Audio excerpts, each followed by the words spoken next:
2021 yılı son 41 yılın en kurak geçen ikinci yılı olarak tarihe geçti. Malumunuz pandemi sürecinin başlamasıyla beraber stratejik konumda olan ülkeler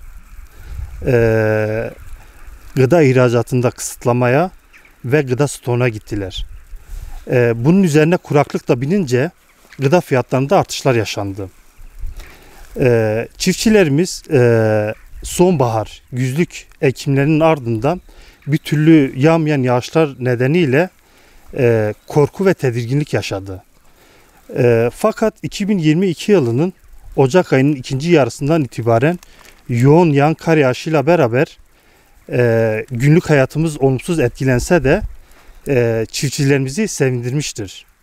Bu yağan kar yağışı yeraltı ve yerüstü su kaynak rezervlerinin artırılmasına ve bitkinin ihtiyaç duyduğu besin elementlerinin toprakta zenginleşmesine neden olacaktır. Fakat bu kar yağışı sadece kuraklık riskini azaltılacağı anlamına da gelmemektedir. Üretim sezonu içinde yaz ve ilkbahar mevsimlerinin belli dönemlerinde de yağışların olması gerekmektedir.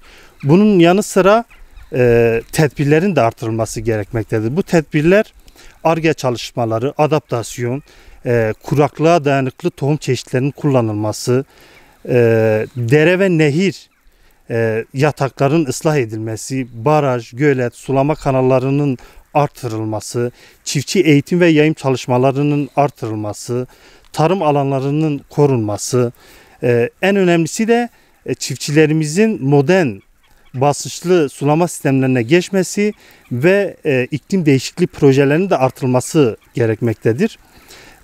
Umut ediyorum 2022 yılı çiftçilerimizin yüzünü güldürecektir.